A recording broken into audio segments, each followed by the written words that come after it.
नमस्कार, माझं नाव सावली यमगर. तर ह्या मॅडमला आपण 2 महिने आधी हा रियांश अमृत ज्यूस दिला होता. तर ह्या मॅडमला कसा रिझल्ट आलाय तो आपण त्यांच्या तोंडूनच ऐकूया. तर मॅडम, तुमचं नाव सांगा आणि तुम्ही कुठून आहात ते सांगा आणि रिझल्ट सांगा तुमचा. माझं नाव उज्ज्वला एकनाथ ढेंगळे आहे. मी खांदा कॉलनीत राहते. सावली मॅडमनी मला हा रियांश अमृत ज्यूस 2 महिने झाला दिला होता. मला ऍसिडिटीचा खूप त्रास होता. काही खाल्लं तरी जळजळ वगैरे व्हायची, हातावर रॅशेस यायचे पित्ताचे ओके. आणि सर्दी मला खूप होती. सकाळी उठलं का शिंका वगैरे यायच्या, गोळी घ्यायला लागायची दररोज. तर ते हे रियांश अमृत ज्यूस घेतल्यापासून खूप कमी झाले. म्हणजे गोळी मी आता घेतच नाही तसं. अरे वा, खूप छान. कमी झाले.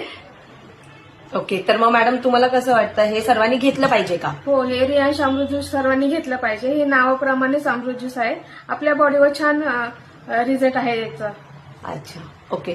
तर बघा मित्रांनो, तुम्ही बघू शकता मॅडमने समोरच रिझल्ट सांगितला. मॅडमला सर्दीची गोळी होती तीही बंद झाली आहे. मॅडमला ऍसिडिटीवरतीही रिझल्ट आलाय आणि मॅडमला पित्ताचा त्रास होत होता. मॅडमच्या अंगावरती रॅशेस होत होते, ते सुद्धा याने कमी पूर्ण झालेत. तर मॅडमला खूप छान रिझल्ट आलाय. तर मित्रांनो, खरंच खूप छान आहे हे रियांश अमृत ज्यूस. तुम्हाला जिथे कुठे भेटेल तिथून तुम्ही नक्की घ्या आणि ट्राय करा, तर तुम्हाला रिझल्ट कळेल. Okay, thank you.